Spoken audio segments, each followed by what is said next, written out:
ಡಿಫೈನ್ಮೆಂಟ್ technique ನಾವು ಓದಿದ್ದನ್ನ ಮತ್ತೆ ಕಲ್ತಿರೋದನ್ನ ನೆನಪಿನಲ್ಲಿ ಇಟ್ಕೊಳ್ಳೋಕೆ ಒಂದು ಪರ್ಫೆಕ್ಟ್ ಟೆಕ್ನಿಕ್ ಅಂತಾನೆ ಹೇಳ್ಬೋದಾಗಿದೆ. ಸೊ ಇವತ್ತು ಫೈನ್ಮೆಂಟ್ ಟೆಕ್ನಿಕ್ನ ಬಗ್ಗೆ ತಿಳಿಯೋಣ. ಫೈನ್ಮೆಂಟ್ ಟೆಕ್ನಿಕ್ನ ಶಾರ್ಟ್ ಆಗಿ ಹೇಳಬೇಕು ಅಂದರೆ ಸ್ವಯಂ ನಿರ್ದೇಶಿತ ಕಲಿಕೆ ಅಂದರೆ ಸೆಲ್ಫ್ ಡೈರೆಕ್ಟೆಡ್ ಲರ್ನಿಂಗ್ನ ವಿಧಾನ. ಇದು ನೀವು ಕಲಿಯೋ ವಿಷಯವನ್ನು ಇನ್ನೂ ಎಫೆಕ್ಟಿವ್ ಆಗಿ ಕಲಿಯುವ ಟೆಕ್ನಿಕ್ ಆಗಿದೆ. ಆಲ್ಬರ್ಟ್ ಐನ್ಸ್ಟೈನ್ ಯಾವಾಗಲೂ ಒಂದು ಮಾತನ್ನ ಹೇಳ್ತಾರೆ, ಅದು ಏನು ಅಂದರೆ you don't know something well if you can't explain it to a child. ನೀವು ಒಂದು ವಿಷಯವನ್ನು ಒಂದು ಮಗುಗೆ ಸುಲಭವಾಗಿ ಅರ್ಥ ಆಗೋ ರೀತಿಯಲ್ಲಿ ಎಕ್ಸ್ಪ್ಲೇನ್ ಮಾಡೋಕ್ಕೆ ಆಗಲಿಲ್ಲದಿದ್ದರೆ ಆ ವಿಷಯ ನಿಮಗೆ ಅರ್ಥ ಆಗಿಲ್ಲ ಅಂತ ಅರ್ಥ. And that's the Feynman technique in a nutshell. ಈಗ ಫೈನ್ಮನ್ ರವರ ಬಗ್ಗೆ ತಿಳಿಯೋಣ. Richard Feynman American theoretical physicist. ಇವರು ದ ಗ್ರೇಟ್ ಎಕ್ಸ್ಪ್ಲೇನರ್ ಅಂತಾನೆ ಹೆಸರುವಾಸಿ ಆಗಿದ್ದವರು. ಇವರು ತುಂಬ ಕಾಂಪ್ಲೆಕ್ಸ್ ಸೈಂಟಿಫಿಕ್ ಥಿಯರೀಸ್ಗಳನ್ನು ಸುಲಭವಾಗಿ ಯಾವುದೇ ಜಾರ್ಗನ್ಸ್ ಅಂದರೆ ಕಷ್ಟ ಪದಗಳನ್ನ ಬಳಸದೆ ವಿವರಿಸ್ತಿದ್ರು.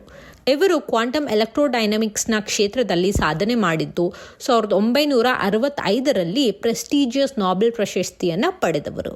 ಫೈನ್ಮನ್ ರವರು 15 ವರ್ಷದವರಿದ್ದಾಗ trigonometry, advanced algebra, infinite series, technical geometry ಹಾಗೆ ಮತ್ತೆ ಅನೇಕ ಟಾಪಿಕ್ಸ್ಗಳನ್ನು ತಾವೇ ಯಾರ ಸಹಾಯವಿಲ್ಲದೇನೆ ಕಲ್ತಿರುತ್ತಾರೆ.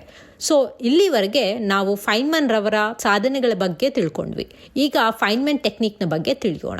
ಒಂದು ವಿಷಯನ ಪೂರ್ತಿಯಾಗಿ ಅರ್ಥ ಮಾಡ್ಕೋಬೇಕು ಅಂದರೆ ಫೈನ್ಮನ್ ರವರ ಪ್ರಕಾರ ನೀವು ಈ 4 ಸ್ಟೆಪ್ಗಳನ್ನ ಫಾಲೋ ಮಾಡಬೇಕು. Step 1, pick and study a topic.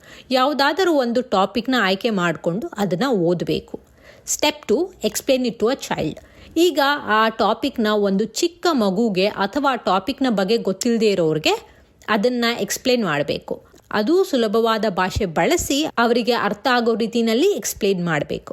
3ನೇದು, understand the gaps in your understanding. ನೀವು ಇನ್ನೊಬ್ಬರಿಗೆ ಎಕ್ಸ್ಪ್ಲೇನ್ ಮಾಡುವಾಗ ಆ ಸಬ್ಜೆಕ್ಟ್ನ ಮೇಲಿನ ನಿಮ್ಮ ಲೆವೆಲ್ ಆಫ್ ಅಂಡರ್ಸ್ಟ್ಯಾಂಡಿಂಗ್ನ ಅನಲೈಸ್ ಮಾಡಿ ನಿಮಗೆ ಆ ಟಾಪಿಕ್ನ ಸರಿಯಾಗಿ ಅರ್ಥ ಆಗದೇ ಇರೋ ಗ್ಯಾಪ್ಸ್ಗಳನ್ನ ಐಡೆಂಟಿಫೈ ಮಾಡಿ. Step 4, return to the literature to understand better. ಈಗ ನೀವು ಮತ್ತೆ ಹೋಗಿ ಆ ಐಡೆಂಟಿಫೈ ಮಾಡಿರೋ ಗ್ಯಾಪ್ಗಳನ್ನು ಓದಿ ಅರ್ಥ ಮಾಡ್ಕೊಳ್ಳಿ. ನೀವು ಪೂರ್ತಿಯಾಗಿ ಆ ಟಾಪಿಕ್ನ ಅರ್ಥ ಮಾಡ್ಕೊಳ್ಳೋವರೆಗೂ ಈ ಟೆಕ್ನಿಕ್ನ ರಿಪೀಟ್ ಮಾಡಿ. ಈ ರೀತಿ ಓದೋದ್ರಿಂದ ನೀವು ಯಾವುದೇ ಟಾಪಿಕ್ನ ಸುಲಭವಾಗಿ ಅರ್ಥ ಮಾಡಿಕೊಂಡು ದೀರ್ಘಕಾಲದವರೆಗೆ ನೆನಪಿನಲ್ಲಿ ಇಟ್ಕೊಳ್ಬಹುದು. ಈ ಟೆಕ್ನಿಕ್ ನಿಮ್ಮ ಕಲಿಕೆಯಲ್ಲಿ ಸಹಾಯ ಮಾಡುತ್ತೆ ಅಂತ ಭಾವಿಸಿ ಮತ್ತೆ ಮುಂದಿನ ವಿಡಿಯೋನಲ್ಲಿ ಹೊಸ ಟಾಪಿಕ್ನ ಜೊತೆ ಸಿಗ್ತೀನಿ. ನಮಸ್ಕಾರ.